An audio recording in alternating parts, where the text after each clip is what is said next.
رسوله الكريم اما بعد فاعوذ بالله من الشيطان الرجيم بسم الله الرحمن الرحيم رب اشرح لي صدري ويسر لي امري واحلل عقدة من لساني يفقهوا قولي۔ اللہ تعالیٰ کا لاکھ لاکھ شکر ہے جس نے ہمیں انسان بنایا، اس کا ہم پر بے حد احسان ہے کہ اس نے ہمیں مسلمان پیدا کیا اور ہمیں زندگی گزارنے کے بہترین طریقے سکھائے۔ اس نے انسان کو محض گوشت پوشت کا ایک ڈھانچہ نہیں بنایا بلکہ اس کے اندر روح بھی ڈالی اور اس کے اندر خوبصورت جذبات بھی رکھے۔ اللہ تعالیٰ نے انسان کی تمام ضروریات کو پورا کرنے کا بہترین انتظام بھی فرمایا۔ جہاں اللہ سبحانہ و تعالیٰ نے انسان کی جسمانی غذا اور جسمانی ضرورت پورا کرنے کے لیے اس زمین سے طرح طرح کے رزق کا انتظام کیا، وہاں انسان کی روح کے تقاضوں کو پورا کرنے کے لیے قرآن حکیم جیسی لازوال نعمت ہمیں عطا کی۔ اسی طرح انسان کی جذباتی ضروریات کی تکمیل کے لیے بھی جائز طریقوں اور وہ انداز ہمیں سکھائے کہ جو اس کی رضا کے مطابق ہیں۔ انسان کی جذباتی ضروریات میں اس کے اندر شادی کا جذبہ ہے۔ دنیا میں دو مختلف انتہائیں پائی جاتی ہیں۔ ایک انتہا یہ ہے، انسان اللہ تعالیٰ کے قریب اس وقت ہو سکتا ہے کہ جب انسان تمام تر جذبات کو بالائے طاق رکھتے ہوئے رہبانیت کی زندگی گزارے۔ بعض مذاہب میں شادی کرنا گناہ سمجھا جاتا ہے۔ اسی طرح ایک دوسری ایکسٹریم یہ ہے کہ انسان کو طرح طرح کی آزادی دے دی گئی ہے کہ وہ جیسی چاہے زندگی گزارے اور اس میں حلال اور حرام کی پرواہ کیے بغیر وہ جس طرح چاہے اپنی زندگی کو جس رنگ پر چاہے ڈھال دے۔ بہرحال اسلام نے ان دونوں انتہاؤں کے درمیان ایک اعتدال کا راستہ ہمیں سکھایا ہے، اور وہ یہ اسلام میں نکاح کا یا شادی کا تصور کیا ہے۔ ہم اپنے پروگرام کا آغاز قرآن پاک کی تلاوت سے کریں گے۔ سب سے پہلے اسماء قرآن پاک کی تلاوت کریں گی، اس کے بعد آپ کو ایک پریزنٹیشن دکھائی جائے گی انشاءاللہ، جس میں اسلام میں شادی کا جو تصور ہے اس کو واضح کیا جائے گا۔ اعوذ باللہ من الشیطان الرجیم، بسم اللہ الرحمن الرحیم، فسبحان اللہ حین تمسون وحین تصبحون، وَلَهُ الْحَمْدُ فِي السَّمَاوَاتِ وَالْأَرْضِ وَعَشِيًّا وَحِينَ تُظْهِرُونَ، يُخْرِجُ الْحَيَّ مِنَ الْمَيِّتِ وَيُخْرِجُ الْمَيِّتَ مِنَ الْحَيِّ وَيُحْيِي الْأَرْضَ بَعْدَ مَوْتِهَا وَكَذَلِكَ تُخْرَجُونَ۔ وَمِنْ آيَاتِهِ أَنْ خَلَقَكُم مِّن تُرَابٍ ثُمَّ إِذَا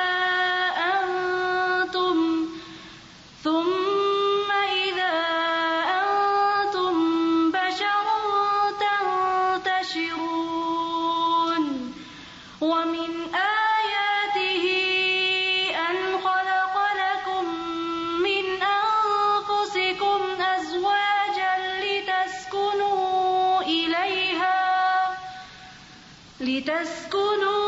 إِلَيْهَا وَجَعَلَ بَيْنَكُم مَّوَدَّةً وَرَحْمَةً، إِنَّ فِي ذَلِكَ لَآيَاتٍ لِقَوْمٍ يَتَفَكَّرُونَ۔ وَمِنْ آيَاتِهِ خَلْقُ السَّمَاوَاتِ وَالْأَرْضِ واختلاف ألسنتكم وألوانكم، إن في ذلك لآيات للعالمين۔ ومن آياته منامكم بالليل والنهار وابتغاؤكم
ثم إذا دعاكم دعوة من الأرض إذا أنتم تخرجون وله من في السماوات والأرض كل له قانتون وهو الذي يبدأ الخلق ثم يعيده وهو أهون عليه وله المثل الأعلى في السماوات والأرض وهو العزيز الحكيم صدق اللہ العظیم.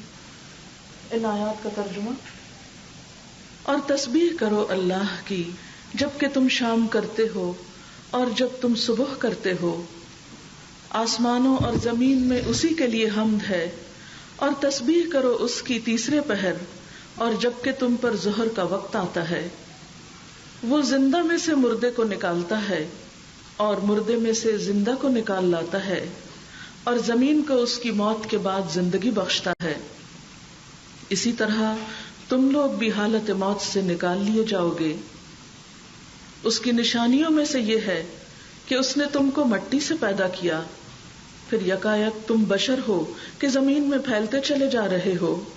اور اس کی نشانیوں میں سے یہ ہے کہ اس نے تمہارے لیے تمہاری ہی جنس سے یعنی انسانوں ہی میں سے بیویاں بنائیں تاکہ تم ان کے پاس سکون حاصل کرو، اور تمہارے درمیان محبت اور رحمت پیدا کر دی. یقیناً اس میں بہت سی نشانیاں ہیں ان لوگوں کے لیے جو غور و فکر کرتے ہیں. اور اس کی نشانیوں میں سے آسمانوں اور زمین کی پیدائش اور تمہاری زبانوں اور تمہارے رنگوں کا اختلاف ہے. یقیناً اس میں بہت سی نشانیاں ہیں عقل مند لوگوں کے لیے. اور اس کی نشانیوں میں سے تمہارا رات اور دن کو سونا اور تمہارا اس کے فضل کو تلاش کرنا ہے. یقیناً اس میں بہت سی نشانیاں ہیں ان لوگوں کے لیے جو غور سے سنتے ہیں.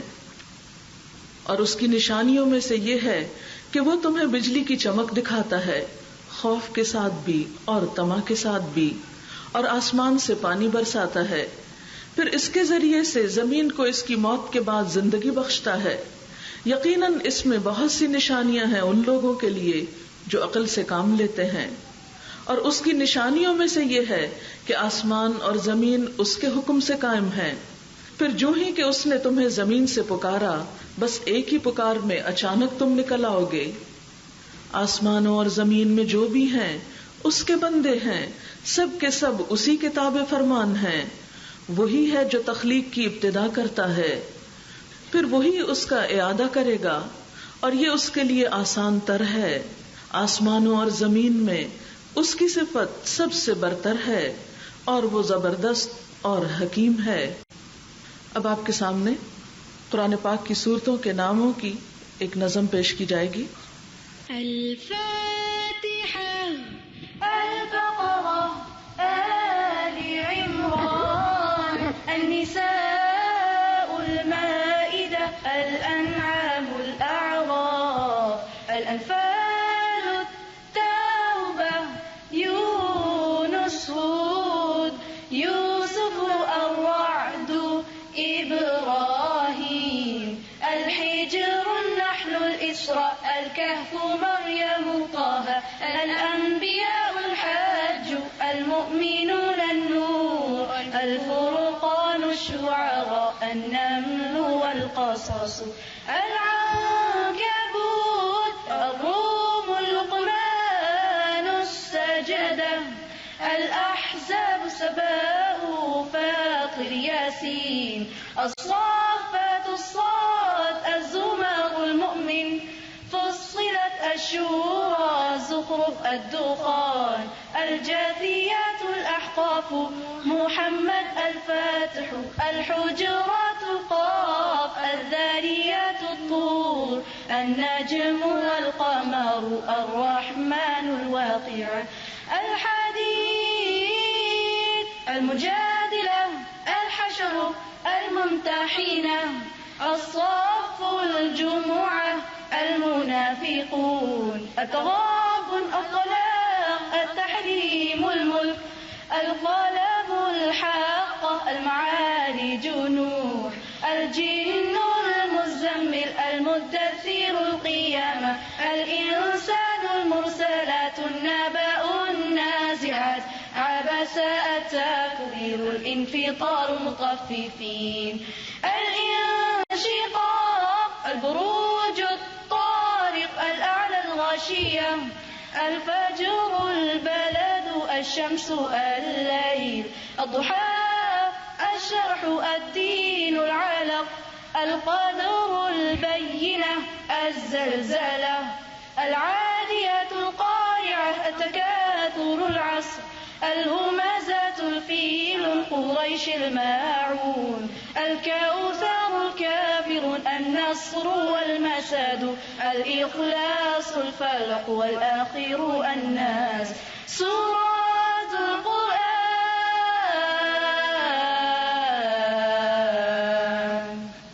قرآن پاک کی آیات اور حدیث کی روشنی میں دیکھیں گے کہ ہمارے دین میں شادی کے بارے میں کیا تعلیمات ملتی ہیں. حقیقت یہ ہے کہ نبی صلی اللہ علیہ وسلم کا طریقہ تھا کہ وہ ہر موقع پر لوگوں کی تعلیم کا بندوبست کیا کرتے تھے. یعنی ہر موقع کی مناسبت سے، ہاں عید کا موقع ہو جو کہ ایک بہت خوشی کا موقع ہوتا ہے مسلمانوں کی زندگی میں، اس موقع پر بھی خطبہ ہوتا تھا. اسی طرح جب کوئی بھی اہم واقعہ یا کوئی بھی اہم موقع ہوتا تو رسول اللہ صلی اللہ علیہ وسلم اس موقع پر، اس موقع کی مناسبت سے لوگوں کی تعلیم اور لوگوں کی رہنمائی کا بندوبست کیا کرتے تھے. اسی سنت کو فالو کرتے ہوئے آج ہم نکاح کے اس مبارک موقع پر اسلام میں نکاح یا شادی کا جو تصور ہے اس پر آپ کے سامنے کچھ تعلیمات پیش کریں گے. تو آئیے ہم دیکھتے ہیں اسلام میں نکاح کی اہمیت کیا ہے. رسول اللہ صلی اللہ علیہ وسلم نے فرمایا النکاح من سنتی، نکاح میری سنت ہے. نکاح رسول اللہ صلی اللہ علیہ وسلم کا طریقہ ہے. بچوں کے بالغ ہونے پر ان کا نکاح کرنا والدین کی ذمہ داری ہے. رسول اللہ صلی اللہ علیہ وسلم نے فرمایا جس شخص کے ہاں بچہ پیدا ہو وہ اس کا اچھا نام رکھے، اس کو ادب سکھائے، پھر جب وہ بالغ ہو تو اس کا نکاح کر دے. یعنی یہ ماں باپ کی ذمہ داری ہے. اور بالغ ہونے پر اگر اس کا نکاح نہ کیا گیا اور لڑکا گناہ میں مبتلا ہوا تو اس کا گناہ باپ پر ہوگا. یعنی بلا ضرورت بلا وجہ نکاح میں تاخیر نہیں کرنی چاہیے. جب بھی کوئی دیندار یا ایسا انسان کہ جس کے اخلاق اور ایمان سے والدین مطمئن ہوں تو پھر نکاح میں تاخیر مناسب نہیں. نکاح کے مقاصد کیا ہیں یا نکاح کے فوائد کیا ہیں؟ سب سے پہلی بات تو یہ ہے کہ نکاح سے دین مکمل ہوتا ہے، ایمان مکمل ہوتا ہے. دوسری بات جیسا کہ سورۃ الروم کی آیات کی ابھی آپ نے تلاوت سنی وہ یہ کہ نکاح باعث راحت اور سکون ہے، انسان کی جذباتی ضروریات کی تکمیل ہے. اور تیسری بات نکاح انسان کو بدکاری سے، حرام کاموں سے بچاتا ہے. رسول اللہ صلی اللہ علیہ وسلم نے فرمایا جب کوئی شخص نکاح کر لیتا ہے تو اپنا آدھا دین مکمل کر لیتا ہے، لہٰذا اسے چاہیے کہ باقی آدھے دین کے معاملے میں اللہ سے ڈرتا رہے. اور جیسا کہ ابھی یہ آیت آپ نے سنی کہ نکاح جو ہے وہ باہم محبت اور رحمت کا ذریعہ ہے کہ انسانوں کی جذباتی ضروریات کی تکمیل ہے. تو آئیے دیکھتے ہیں کہ اسلام میں پھر شادی کا تصور کیا ہے. ہم نے ایک پریزنٹیشن جو آپ کے لیے تیار کی ہے اس کے 3 اہم موضوعات ہیں کہ شادی سے پہلے کیا کرنا چاہیے، شادی کے موقع پر اسلام کی تعلیم کیا ہے، اور شادی کے بعد پھر ایک دوسرے کے اوپر حقوق اور فرائض کیا عائد ہوتے ہیں. تو سب سے پہلے کہ شادی سے پہلے یعنی بیفور میرج والدین کو اور خود کپل کو کیا کرنا چاہیے. سب سے پہلی چیز تو یہ ہے کہ رشتے کی تلاش. اولاد کے جوان ہونے پر والدین بچوں کے لیے رشتے کی تلاش کرتے ہیں. عموماً رشتے کی تلاش میں دنیا داری کو یا اور چیزوں کو ترجیح دی جاتی ہے، جبکہ رسول اللہ صلی اللہ علیہ وسلم نے فرمایا عورت سے 4 چیزوں کی بنیاد پر نکاح کیا جاتا ہے، اس کے مال و دولت کی وجہ سے، اس کے حسب اور نسب کی وجہ سے، اس کی خوبصورتی کی وجہ سے، یا پھر اس کی دینداری کی وجہ سے. تیرے ہاتھ خاک آلود ہوں، دیندار عورت سے نکاح میں کامیابی حاصل کرو.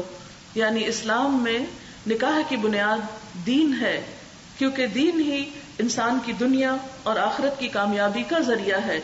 جہاں تک مال و دولت کا تعلق ہے تو ہر انسان کو اس کا رزق اس کی قسمت کے مطابق ملتا ہے. اسی طرح حسب و نسب یہ لوگوں کی بنائی ہوئی چیزیں ہیں اور ان کو جو اہمیت دی جاتی ہے، اصل چیز تو سب ہم آدم سے ہیں اور آدم مٹی سے بنے تھے. ہم سب کے باپ ایک ہی ہیں اور ہم سب کی بنیاد اور اصل ایک ہے. لہذا حسب نسب کی وجہ سے آپس پہ ایک دوسرے پر فخر جتانا اور اس کو شادی کی بنیاد بنانا درست نہیں. اسی طرح خوبصورتی بھی ڈھل جانے والی چیز ہے، وہ بھی کوئی بنیاد نہیں بن سکتی ایک پائیدار زندگی کے لیے. لہذا ہمیں سوچنا چاہیے کہ رسول اللہ صلی اللہ علیہ وسلم نے ایسا کیوں فرمایا. ایک اور بات یہ ہے قرآن پاک کی اس آیت کی روشنی میں کہ عموماً انسان جس طرح اس کی اپنی سوچ ہوتی ہے، اس کی رشتے کے معاملے میں بھی تلاش اسی طرح ہوتی ہے. قرآن پاک میں اللہ سبحانہ و تعالیٰ نے ایک واضح معیار قائم کیا ہے رشتے کی تلاش یا پہچان کے لیے. الخبیثات للخبیثین والخبیثون للخبیثات والطیبات للطیبین والطیبون للطیبات، کہ خبیث عورتیں خبیث مردوں کے لیے ہیں اور خبیث مرد خبیث عورتوں کے لیے، اور پاکیزہ عورتیں پاکیزہ مردوں کے لیے اور پاکیزہ مرد پاکیزہ عورتوں کے لیے. تو والدین کو بھی جب رشتے کی تلاش ہو تو اس میں اپنے بچوں کے رجحان اور ان کی سوچ کو ضرور مد نظر رکھنا چاہیے. اور پھر اگین یہ آیت ہمیں یہی سکھاتی ہے کہ اصل چیز دین ہے اور ایمان ہے، جس کی بنیاد پر رشتے قائم ہونے چاہیے. رشتہ کرنے کا طریقہ کار سب سے پہلے یہ کہ اچھے ساتھی کے لیے دعا کرنی چاہیے. جو بھی ینگ گرلز ہیں یہاں بیٹھی ہوئی ہیں، ان سب سے میں یہ کہوں گی کہ وہ اپنے لیے جب بھی دعا کریں تو نیک ساتھی کی دعا کریں. اور اسی طرح جب کوئی رشتہ سامنے آئے تو پھر مسنون طریقہ کیا ہے کہ استخارہ کیا جائے. تیسری چیز ضروری معلومات حاصل کی جائیں اور پھر اس کے بعد اگر ضرورت ہو تو لڑکی کو دیکھ لیا جائے. اس میں جب معلومات لی جائیں تو اس میں جس سے بھی انسان مشورہ کرے اسے چاہیے کہ صحیح بات کرے، غلط بات دوسرے کے بارے میں نہ بتائے، جھوٹ سے کام نہ لیا جائے، اور اسی طرح ایک دوسرے کے خلاف ایسی باتیں نہ کی جائیں کہ جس سے نیت یا ارادہ یہ ہو کہ رشتہ ہو ہی نہ. بعض اوقات ہمارے ہاں یہ ہوتا ہے کہ اگر ایک شخص کسی کا رشتہ لینے کا ارادہ رکھتا ہے اور اس سے کوئی اور مشورہ کر لے اسی رشتے کے بارے میں تو عموماً سچی بات نہیں کی جاتی، یا یہ کہ اس قسم کے کردار کے بارے میں بات کی جاتی ہے کہ جو فساد اور بگاڑ کا سبب ہو. تو یہ چیز درست نہیں. جب آپ کسی سے مشورہ لیں تو جس سے مشورہ لیا جاتا ہے وہ امانت دار ہوتا ہے، اسے چاہیے کہ بات درست بتائے، جھوٹ نہ بولے، کیونکہ نبی صلی اللہ علیہ وسلم نے فرمایا بے شک جھوٹ بدی ہے اور بدی دوزخ کی آگ کی طرف لے جاتی ہے. جب بات باہم طے ہو جائے یعنی بات پکی ہو جائے تو اس کو منگنی کہا جاتا ہے. منگنی کی اسلام میں کیا حیثیت ہے؟ قرآن پاک میں آتا ہے تم پر اس میں کوئی گناہ نہیں کہ تم اشارتاً کنایتاً ان عورتوں سے نکاح کی بابت کہو یا اپنے دل میں پوشیدہ ارادہ کرو. یعنی منگنی اصل میں پکے ارادے کا نام ہے، ایک وعدہ ہے، ایک کمٹمنٹ ہے. لیکن اور خطبہ کا لفظ جو یہاں پر قرآن پاک کی آیت میں استعمال ہوا ہے، اس کا معنی ہوتا ہے نکاح کی بات چیت کرنا، جو عموماً پیرنٹس باہم کرتے ہیں. لیکن اس موقع پر کوئی انگوٹھی پہنانا یا جوڑوں کا تبادلہ یا کوئی بڑے بڑے گفٹ کا تبادلہ کوئی ضروری چیز نہیں. ہاں خوشی کے موقع پر اگر آپس میں مل بیٹھتے ہیں اور ایک دوسرے کو کوئی معمولی تحفے تحائف بھی ہو جائیں تو اس میں حرج نہیں ہے. لیکن ہمارے ہاں جو ایک شرط ہے کہ اس موقع پر رنگ پہنانا ضروری ہے تو وہ ضروری نہیں ہے. ہمارے ہاں عموماً جیسا کہ نکاح کے موقع پر زیادہ تر مال و دولت کو دیکھا جاتا ہے اور پھر خصوصاً لڑکی کے بارے میں یہ دیکھا جاتا ہے کہ وہ کتنا جہیز لائے گی. تو بات یہ ہے کہ شادی کس کے ساتھ ہو رہی ہے، لڑکی کے ساتھ یا مال و دولت کے ساتھ. رسول اللہ صلی اللہ علیہ وسلم نے فرمایا اگر آدم کے بیٹے کے پاس 2 وادیاں مال و دولت سے بھری ہوئی ہوں پھر بھی وہ چاہے گا کہ اس پر تیسری کا اور اضافہ ہو جائے. یعنی عام طور پر یہ دیکھا گیا کہ لوگوں کے پاس خود بھی بہت مال ہوتا ہے لیکن شادی کے وقت یہ ضرور دیکھتے ہیں کہ لڑکی کیا مال لے کر آئے گی. تو یہ انسان کی وہ حرص ہے جس کا ذکر نبی صلی اللہ علیہ وسلم نے کیا. آدمی کا پیٹ تو قبر کی مٹی ہی بھرے گی، یعنی اس کی لالچ ختم نہیں ہو سکتی جب تک کہ وہ دنیا سے چلا نہ جائے. لیکن جو توبہ کر لے اللہ اس کی توبہ قبول کر لے گا.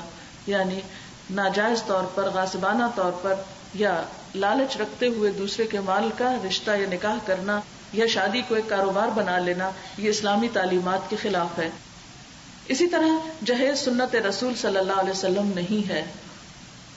قرآن پاک میں اللہ تعالیٰ فرماتے ہیں الرجال قوامون علی النساء بما فضل اللہ بعضهم علی بعض وبما انفقوا من اموالہم، مرد عورتوں پر قوام ہیں، اور قوام کا معنی ہی ہوتا ہے مینیجر، یعنی گھر کی ضروریات فراہم کرنے والا، اس بنا پر کہ اللہ نے ان میں سے ایک کو دوسرے پر فضیلت دی ہے، اور اس بنا پر کہ مرد اپنے مال خرچ کرتے ہیں۔ گویا گھر کی ضروریات کا انتظام کرنا لڑکی کے والدین کی نہیں، لڑکے کی ذمہ داری ہے۔ ہمارے ہاں عام طور پر شادی کے موقع پر بہت زیادہ رسومات ہوتی ہیں، اور بسا اوقات شادی کا اصل مقصد جو ہے وہ پیچھے رہ جاتا ہے، اور رسومات جو ہیں وہ اتنا زیادہ انسان کو گھیرے میں لے لیتی ہیں کہ جس کی وجہ سے بعض اوقات انسان مشکل میں پڑ جاتا ہے۔ عموماً ہمارے ہاں شادی سے کچھ وقت پہلے شادی کی تاریخ طے کی جاتی ہے اور اس کو بھی رسم بنا دیا گیا ہے، اور پھر خاص تاریخوں پہ شادی نہیں کی جاتی یا خاص مہینوں میں شادی نہیں کی جاتی۔ بعض لوگ کہتے ہیں سفر میں شادی نہ کرو، کوئی کہتا ہے محرم میں شادی نہ کرو، کوئی کہتا ہے 13 تاریخ کو شادی نہ کرو، یہ منحوس ہے۔ یہ سب شگون ہیں، برے شگون ہیں، اور آپ کو معلوم ہے کہ برے شگون لینا شرک ہے۔ کوئی دن منحوس نہیں ہے، کوئی مہینہ منحوس نہیں ہے، لہذا جب بھی مناسب موقع ہو، جو بھی کنوینئنٹ ہو، شادی کی تاریخ طے کر دینی چاہیے، اور اس میں بھی فریقین کو ایک دوسرے پر بوجھ نہیں بننا چاہیے، اور اس میں ضروری نہیں کہ پورا خاندان اکٹھا ہو کر مشورہ دے، جو بھی مناسب ہو وہ کیا جائے۔ اسی طرح مہندی لگانا تو سنت ہے، لیکن مہندی کو ایک رسم بنا لینا اور بہت زیادہ اسراف اور دکھاوا کرنا یہ اسلام میں منع ہے۔ قرآن پاک میں اللہ تعالیٰ فرماتے ہیں الشیطان یعدکم الفقر ویأمرکم بالفحشاء واللہ یعدکم مغفرۃ منہ وفضلا واللہ واسع علیم یؤتی الحکمۃ من یشاء ومن یؤت الحکمۃ فقد اوتی خیرا کثیرا وما یذکر الا اولو الالباب۔ شیطان تمہیں مفلسی سے ڈراتا ہے اور بے حیائی کا حکم دیتا ہے، مگر اللہ تمہیں اپنی بخشش اور فضل کی امید دلاتا ہے۔ اللہ بڑا فراخ دست اور دانا ہے، جس کو چاہتا ہے حکمت عطا کرتا ہے، اور جس کو حکمت ملی اسے حقیقت میں بڑی دولت مل گئی۔ ان باتوں سے صرف وہی لوگ سبق لیتے ہیں جو عقل مند ہیں۔ شادی کے موقع پر عموماً لباس کے معاملے میں یا زیورات کی تیاری میں بہت زیادہ اسراف کیا جاتا ہے یا فضول خرچی کی جاتی ہے، اپنی حیثیت سے بڑھ کر خرچ کیا جاتا ہے صرف نام نمود اور دکھاوے کے لیے۔ زینت کا اختیار کرنا منع نہیں، لیکن اپنی حیثیت سے بڑھ کے خرچ کرنا درست نہیں، یا ایسے کام کرنا کہ جس میں مال اور پیسے کا ضیاع ہو یا وقت کا ضیاع ہو، وہ درست نہیں۔ قرآن پاک میں اللہ تعالیٰ فرماتے ہیں وَلَا تُبَذِّرْ تَبْذِيرًا إِنَّ الْمُبَذِّرِينَ كَانُوا إِخْوَانَ الشَّيَاطِينِ وَكَانَ الشَّيْطَانُ لِرَبِّهِ كَفُورًا۔ فضول خرچی مت کرو، فضول خرچ لوگ شیطان کے بھائی ہیں، اور شیطان اپنے رب کا ناشکرا ہے۔ عام طور پر شادی ہوتی ہے یا نکاح ہوتا ہے تو ہمارے ہاں لوگوں کو یہ نہیں معلوم کہ نکاح کے اصل میں کانٹینٹس کیا ہیں، یا اس میں کیا کیا چیزیں ہمارے دین میں ضروری ہیں، یا نکاح کی شرائط کیا ہیں۔ تو اب اس پارٹ میں آپ دیکھیں گے کہ کن کن چیزوں کا ہونا نکاح کے وقت ضروری ہے۔ سب سے پہلے ولی کی موجودگی یعنی گارڈین کا ہونا، نمبر 2 گواہوں کا ہونا، نمبر 3 مہر کی ادائیگی، نمبر 4 خطبہ نکاح، نمبر 5 ایجاب و قبول، اور نمبر 6 اعلان نکاح۔ گارڈین یا ولی کی موجودگی کیوں ضروری ہے؟ اور ولی میں باپ، بھائی، دادا، تایا، چچا، نانا، ماموں وغیرہ شامل ہیں۔ اگر خدا نہ خواستہ ان میں سے کوئی بھی نہ ہو تو کسی بھی گاؤں یا شہر کا کوئی حاکم ولی بن کر عورت کا نکاح کر سکتا ہے، لیکن عورت کو خود اکیلے جا کر کہیں تنہائی میں کسی مرد سے نکاح نہیں کرنا چاہیے۔ رسول اللہ صلی اللہ علیہ وسلم نے فرمایا انا ولی من لا ولی لہ، جس کا کوئی ولی نہیں اس کا ولی میں ہوں۔ اسی طرح آپ نے فرمایا اور بادشاہ اس کا ولی ہے جس کا کوئی ولی نہیں، یعنی اگر کوئی بے سہارا یا بے آسرا لڑکی ہے جس کے اپنے کوئی رشتہ دار نہیں تو ایسی صورت میں پھر حاکم وقت یا کوئی عدالت ولایت کا کام کر سکتی ہے۔ یہ دراصل ولی کی ضرورت عورت کو پروٹیکشن دینے کے لیے ہے۔ رسول اللہ صلی اللہ علیہ وسلم نے فرمایا جو عورت اپنا نکاح اپنے ولی کی اجازت کے بغیر کرے اس کا نکاح باطل ہے، اس کا نکاح باطل ہے، اس کا نکاح باطل ہے. یعنی اسلام میں کسی لڑکی کو یہ اجازت نہیں کہ ماں باپ کو بتائے بغیر چوری چھپے خود سے کہیں جا کے کسی سے شادی کر لے. اسی طرح ولی کا مقصد یہ نہیں کہ وہ لڑکی پہ جبر کرے یا اس پر اپنی مرضی ٹھونسے اور لڑکی سے کوئی بات یا مشورہ نہ کیا جائے. رسول اللہ صلی اللہ علیہ وسلم نے فرمایا کنواری عورت اپنی نکاح میں پوچھی جائے گی، اگر جواب میں خاموش رہے تو یہی اس کی اجازت ہے، اور اگر انکار کر دے تو اس پر زبردستی نہ کی جائے. یعنی لڑکی کو بھی چوائس دی گئی ہے اور صرف والدین کے پاس یا صرف ولی کے پاس ہی اختیار نہیں کہ وہ اپنی مرضی کرے، لڑکی سے پوچھنا بے حد ضروری ہے. اور اسی طرح لڑکی کی رضامندی لینا اس حدیث سے بھی پتہ چلتا ہے. سیدنا ابن عباس کہتے ہیں کہ ایک کنواری لڑکی نے رسول اللہ صلی اللہ علیہ وسلم کی خدمت میں حاضر ہو کر عرض کیا کہ اس کے باپ نے اس کا نکاح کر دیا ہے اور وہ اس نکاح سے ناخوش ہے. آپ نے اس کو اختیار دیا کہ تم نکاح چاہو تو قائم رکھو، چاہے تو فسخ کرا دو. یعنی لڑکی کی رضامندی اس حد تک ضروری ہے کہ اس پر جبر نہیں کیا جا سکتا. اور اگر والدین اور بچی دونوں کے درمیان ایک سخت قسم کی ٹسل اور سخت قسم کی کشمکش ہو تو پھر کسی تیسرے فریق کو بیچ میں پڑھ کر عدل و انصاف کا فیصلہ کرنا چاہیے. سیدنا ابن عباس سے روایت ہے کہ رسول اللہ صلی اللہ علیہ وسلم نے فرمایا بیوہ جوان عورت اپنی ذات کے بارے میں اپنے ولی سے زیادہ حق رکھتی ہے اور کنواری سے اس کی اجازت لینی چاہیے اور اس کا اذن اس کا خاموش رہنا ہے. یعنی کنواری تو شرما کے خاموش ہو جائے گی، لیکن اگر ایک عورت کا پہلے ایک دفعہ نکاح ہو گیا، طلاق ہو گئی یا شوہر فوت ہو گیا تو عام طور پر ایسی عورتوں کی طرف پھر معاشرے میں توجہ نہیں دی جاتی، یا ان کے دوسرے نکاح کے بارے میں سوچا نہیں جاتا، یا بعض اوقات سوچا جاتا ہے تو ایسی جگہ شادی کرنے کی کوشش کی جاتی ہے کہ جہاں وہ راضی نہیں ہوتی، تو اس میں اس کا اختیار نسبتاً زیادہ ہے کہ وہ شدت کے ساتھ اس کو روک سکتی ہے. سیدہ خنسہ بنت خزام انصاریہ سے روایت ہے کہ وہ بیوہ تھیں اور ان کے باپ نے ان کا نکاح کر دیا جبکہ وہ اسے ناپسند کرتی تھی. جیسا کہ آپ جانتے ہیں کہ دور جاہلیت میں عورتوں کی کوئی سے نہیں تھی، ان سے کوئی پوچھتا نہیں تھا یا ان کی کوئی رائے نہیں تھی یا ان کا کوئی مقام نہیں تھا. والدین یا ولی جو ان کے ساتھ چاہتے سلوک کرتے. لیکن نبی صلی اللہ علیہ وسلم نے آ کر جہاں عورتوں کی زندگی بچائی، جیسا کہ آپ جانتے ہیں کہ بعض قبائل میں لڑکیوں کو زندہ درگور کر دیا جاتا تھا، اسی طرح جوان ہونے پر زبردستی ایسے لوگوں سے شادی کر دی جاتی تھی جو جگہ ان کے لیے بالکل مناسب نہیں ہوتی تھی. تو اس پر وہ آپ صلی اللہ علیہ وسلم کے پاس حاضر ہوئی اور اس کا ذکر کیا. رسول اللہ صلی اللہ علیہ وسلم نے ان کا نکاح فسخ کرا دیا، یعنی نکاح توڑ دیا، کیونکہ ایسی جگہ نکاح کرنا جہاں بچوں کا نباہ نہ ہو سکے اور اس میں صرف والدین کی خوشی ہو یا والدین کی مرضی ہو، یہ درست نہیں. بہت افسوس کے ساتھ کہنا پڑتا ہے کہ مسلم معاشرے کے اندر بھی طلاق کا ریشو بڑھتا چلا جا رہا ہے. اس کے کئی اسباب ہو سکتے ہیں، لیکن ان میں سے ایک سبب یہ بھی ہے کہ جس میں والدین بھی شریک ہوتے ہیں کہ بسا اوقات بچوں کی ذہنی سوچ یا بچوں کا رجحان سامنے نہیں رکھا جاتا اور والدین بعض اوقات صرف اپنے رشتہ داروں کو پریفر کرتے ہیں یا ان کی کچھ ایسی سوچ ہوتی ہے کہ جس کو سامنے رکھتے ہوئے وہ نکاح کرنا چاہتے ہیں. تو ایسے میں بچوں کی سوچ اور بچوں کے ذہن کو اور ان کے تعلیمی معیار یا ان کے مینٹل لیول کو سامنے رکھتے ہوئے بھی فیصلے کرنے چاہیے، خواہ اس میں اپنی مرضی کے کچھ خلاف بھی جانا پڑے، کیونکہ بعد میں تو بچوں نے نبھا کرنا ہوتا ہے. والدین تو ایک دفعہ اپنی ذمہ داری سے بری ہو جاتے ہیں نکاح کرنے کے بعد. دوسری چیز ہے گواہوں کا موجود ہونا، یعنی شادی کے موقع پر گواہ ہونے چاہیے اور 2 گواہ ضروری ہیں. اسی طرح نکاح کا اہم حصہ مہر دینا ہے. قرآن پاک میں اللہ تعالیٰ فرماتے ہیں وَآتُوا النِّسَاءَ صَدُقَاتِهِنَّ نِحْلَةً، عورتوں کو ان کے مہر خوشی سے دو، یعنی بوجھ مت سمجھو. اللہ تعالیٰ فرماتے ہیں تو جو ازدواجی زندگی کا لطف تم ان سے اٹھاؤ اس کے بدلے میں ان کے مہر بطور فرض کے ادا کرو، یعنی مہر کی ادائیگی فریضہ ہے.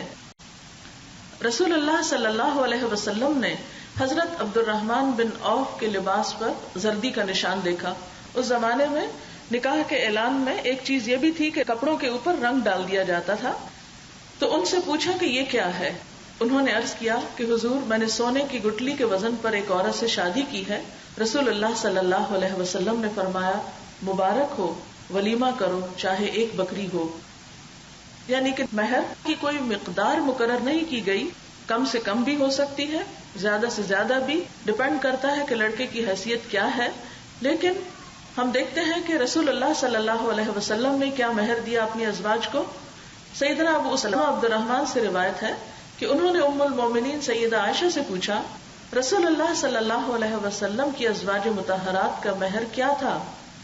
سیدہ عائشہ نے فرمایا 12 اوقیہ اور 1 نش. پھر سیدہ عائشہ نے پوچھا جانتے ہو نش کیا ہوتا ہے؟ کہتے ہیں میں نے کہا نہیں. حضرت عائشہ نے فرمایا نصف اوقیہ، اور یہ سارا یعنی 12.5 اوقیہ 500 درہم بنتا ہے. یہ نبی صلی اللہ علیہ وسلم کی ازواج مطہرات کا مہر تھا. حضرت ام حبیبہ کا مہر. ام المومنین سیدہ ام حبیبہ کہتی ہیں کہ وہ عبداللہ بن جہش کے نکاح میں تھی. وہ حبشہ میں فوت ہو گئے. نجاشی نے ام حبیبہ کا نکاح نبی اکرم صلی اللہ علیہ وسلم سے کر دیا. اب یہاں پر آپ دیکھیے کہ حضرت ام حبیبہ جو تھی ان کے اپنے کوئی رشتہ دار وہاں موجود نہیں تھے اس وقت. تو کون ولی تھا پھر؟ بادشاہ وقت یعنی نجاشی. اس نے حضرت ام حبیبہ کا نکاح حضور صلی اللہ علیہ وسلم سے کیا اور نبی کریم کی طرف سے 4000 درہم مہر مقرر کیا، اور یہ مہر نجاشی نے ادا کیا تھا اور ان کو نبی کریم کی خدمت میں بھجوا دیا. یعنی اس سے یہ بھی پتہ چلتا ہے کہ اگر مہر کی رقم لڑکا خود ادا نہ کر سکے تو والدین یا کوئی رشتہ دار یا کوئی دوسرا بھی ادا کر سکتا ہے. لیکن یاد رکھیے رسول اللہ صلی اللہ علیہ وسلم نے فرمایا سب سے زیادہ برکت والی عورت وہ ہے جس کا مہر سب سے آسان ہو. یہ نہیں کہا جس کا بہت کم ہو، جس کا آسان ہو. آسان سے کیا مراد ہے کہ جو لڑکے کے لیے یا اس گھرانے کے لیے ادا کرنا سہولت کا باعث ہو، ان پر کوئی بوجھ نہ ہو، ان کے لیے پریشانی کا باعث نہ ہو. حضرت عمر بن خطاب رضی اللہ تعالی عنہ سے روایت ہے کہ رسول اللہ صلی اللہ علیہ وسلم نے فرمایا حق کے مہر کے اعتبار سے بہترین نکاح وہ ہے جو آسان ہو. ہمارے معاشرے میں بعض اوقات 32.5 روپے کو شرعی حق کے مہر کہا جاتا ہے. اسلام میں اس کا کوئی تصور نہیں. کہیں کسی قرآن حدیث کی آیت میں 32.5 روپے کا ذکر نہیں ملتا. دنیا میں تو بہت سوچتے ہیں کہ پیسہ ڈیویلویٹ ہو جاتا ہے، لیکن جب عورت کو حق کے مہر دینے کی بات آتی ہے تو اس وقت ہم بھول جاتے ہیں اور 32.5 روپے ہی یاد رکھتے ہیں. پھر اس کے بعد مسنون خطبہ نکاح ہوتا ہے، انشاءاللہ ابھی تھوڑی دیر کے بعد آپ سنیں گے. اس خطبے میں آپ دیکھیے کہ سب سے زیادہ جس چیز کی طرف متوجہ کیا گیا ہے وہ تقوی ہے، اللہ کا خوف. یا ایھا الذین آمنوا اتقوا اللہ حق تقاتہ، اے ایمان والو اللہ سے ڈرو جیسا کہ ڈرنے کا حق ہے.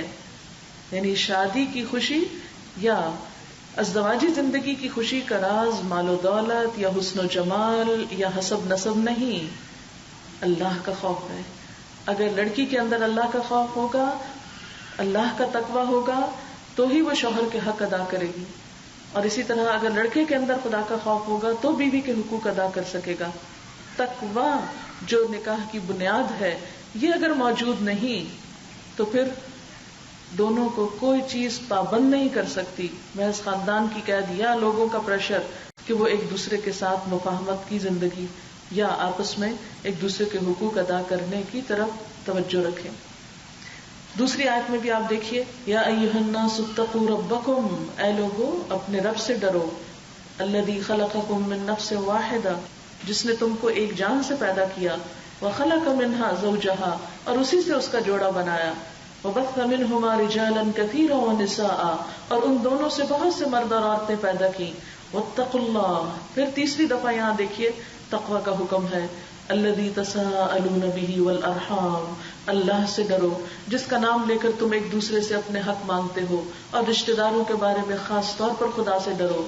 ان اللہ کان علیکم رقیبا، یقیناً اللہ تم پر نگران ہے، وہ دیکھ رہا ہے کہ تم میں سے کون کس کے ساتھ کیا زیادتی کر رہا ہے. تیسری آیت میں بھی آپ دیکھیے کہ پھر تقوی کا حکم ہے. یا ایھا الذین آمنوا اتقوا اللہ وقولوا قولا سدیدا، اے لوگو جو ایمان لائے ہو اللہ سے ڈرو اور سیدھی بات کیا کرو. عموماً شادی کے موقع پر غلط بیانی سے یا ہیر پھیر سے بھی کام لیا جاتا ہے جس سے آپس کا اعتماد ختم ہوتا ہے. مثلا لڑکی کی عمر یا تعلیم یا کسی اور چیز کے بارے میں غلط بیانی کی جاتی ہے. بعض اوقات لڑکے کے سٹیٹس کے بارے میں غلط بیانی کی جاتی ہے. تو اس طرح شادی سے پہلے لوگ ایک دوسرے کو دھوکہ بھی دے جاتے ہیں. یہاں پر اللہ تعالیٰ تقویٰ کے بعد سیدھی بات کرنے کا حکم دے رہے ہیں کہ جو ہے اسٹریٹ فارورڈ بات کرو, تاکہ دوسرا شخص اگر ارادہ رکھتا ہے نکاح کا تو کرے, ورنہ نہ کرے. دھوکہ دے کر نکاح کر لینا اور بعد میں پھر بعض اوقات یہ کہ اگر لڑکا یا لڑکی پہلے سے شادی شدہ ہے تو وہ بھی نہیں بتایا جاتا, اور بعد میں جب راز کھلتا ہے. آپ دیکھیے کہ شادی کی بنیاد تو ہے ہی باہم اعتماد. اگر باہم اعتماد نہیں اور ایک دوسرے سے جھوٹ بول کر فائدہ اٹھایا جا رہا ہے تو جھوٹ پر قائم کردہ عمارت تو کبھی پائیدار نہیں ہو سکتی. ازدواجی زندگی کی خوشی کا راز باہمی اعتماد پر ہے, اور جھوٹ اعتماد کو ٹھیس پہنچاتا ہے. غلط بیانی اور ہیر پھیر گفتگو میں باہمی اعتماد کو ختم کر دیتا ہے. اس لیے قولوا قولا سدیدا, سیدھی بات کیا کرو. یصلح لکم اعمالکم, وہ تمہارے اعمال کو درست کر دے گا, تمہارے حالات ٹھیک کر دے گا. یعنی وقتی طور پہ انسان ڈرتا ہے کہ اگر کسی کو سچی بات بتائی تو پھر یہ رشتہ ہونے کا نہیں, بس ایک دفعہ کسی طرح بات ہو جائے اس کے بعد دیکھا جائے گا جو ہوتا ہے. تو فرمایا کہ نہیں, بات سیدھی کرو گے. شروع میں اگر کوئی بھی کمی بیشی ہوئی تو بعد میں اللہ تعالیٰ حالات درست کر دے گا اس سچ کی بدولت. وَيَغْفِرْ لَكُمْ ذُنُوبَكُمْ, اور تمہارے پچھلے گناہوں کو بھی معاف کر دے گا. وَمَن يُطِعِ اللَّهَ وَرَسُولَهُ فَقَدْ فَازَ فَوْزًا عَظِيمًا, اور جو کوئی اللہ اور اس کے رسول صلی اللہ علیہ وسلم کی اطاعت کرے گا وہ عظیم الشان کامیابی پائے گا. تو گویا ازدواجی زندگی خوشی کا راز اللہ اور اس کے رسول صلی اللہ علیہ وسلم کی اطاعت ہے. پانچویں چیز, نکاح میں ایجاب اور قبول ہوتا ہے. ایجاب و قبول کا مطلب ہے ایسی بات کہنا یا وہ الفاظ کہنا جس سے نکاح بند جاتا ہے. یعنی عقدۃ النکاح جس طرح قرآن پاک میں آتا ہے, اس میں ولی صریح الفاظ میں یعنی واضح الفاظ میں لڑکے سے پوچھتا ہے کہ اتنے حق کے مہر کے عوض تمہیں یہ لڑکی قبول ہے؟ تو لڑکا اقرار کرتا ہے. 3 دفعہ ایسا پوچھنے سے نکاح یعنی عقدہ بند جاتا ہے. یہ ہے اصل نکاح. جب نکاح ہو جاتا ہے تو اس کے بعد پھر نکاح کی مبارکباد دینا بھی مسنون ہے. اس میں ہم دیکھتے ہیں ام المومنین سیدہ عائشہ رضی اللہ تعالی عنہا سے روایت ہے کہ رسول اکرم صلی اللہ علیہ وسلم نے جب مجھ سے نکاح کیا تو میری والدہ ام رومان بنت عامر مجھ کو آپ صلی اللہ علیہ وسلم کے گھر لے آئیں, خود لے گئیں. وہاں انصار کی کئی عورتیں بیٹھی ہوئی تھیں. انہوں نے مجھ کو اور میری ماں کو یوں دعا دی, مبارک مبارک, اللہ کرے تم اچھی ہو, تمہارا نصیبہ اچھا ہو. یعنی اس سے پتہ چلتا ہے کہ جو بھی کسی قوم یا گروہ کی زبان میں مبارک کے الفاظ ہوں ان الفاظ کے ساتھ دعا دی جا سکتی ہے. ایک اور دعا بھی ہے. سیدنا ابو ہریرہ سے روایت ہے کہ نبی اکرم صلی اللہ علیہ وسلم نکاح کرنے والے آدمی کو ان الفاظ سے دعا دیتے, بارک اللہ لکا. یہ دعا آنی چاہیے, اگر آپ کے پاس نوٹ بک ہے تو لکھ لیں. کسی کو بھی جب آپ نکاح کی مبارک دیں تو ان مسنون الفاظ کو ادا کریں. بارک اللہ لکا وبارک علیکما وجمع بینکما فی خیر. اللہ تمہیں اور تم دونوں کو بہت برکت عطا فرمائے اور تمہارے درمیان بھلائی پر اتفاق پیدا کرے. یعنی نیکی پر, خیر پر اتفاق ہو, کیونکہ شر پر اتفاق نہیں اچھا ہوتا. شر پر اتفاق انسان کو ہلاکت کی طرف لے جاتا ہے, اور نیکی پر اتفاق نیکیوں میں ترقی کا سبب ہوتا ہے. اور چھٹی چیز ہے اعلان نکاح, یعنی شادی کا یا نکاح کا باقاعدہ اعلان کرنا. یعنی چھپ کے یہ کام نہیں کرنا بلکہ اس کا اظہار کرنا. جی رسول اللہ صلی اللہ علیہ وسلم نے فرمایا, حلال اور حرام نکاح کے درمیان فرق کرنے والی چیز دف بجانا اور نکاح کا اعلان کرنا ہے. یعنی خوشی کا ایک خاص ساز ہوتا ہے نا, تو عربوں کے ہاں یہ دف جو ہے نبی صلی اللہ علیہ وسلم کی پریزنس میں بھی بجایا گیا اور آپ نے اس سے منع نہیں کیا. تو ایک حد کے اندر رہتے ہوئے خوشی کا اظہار کرنا منع نہیں.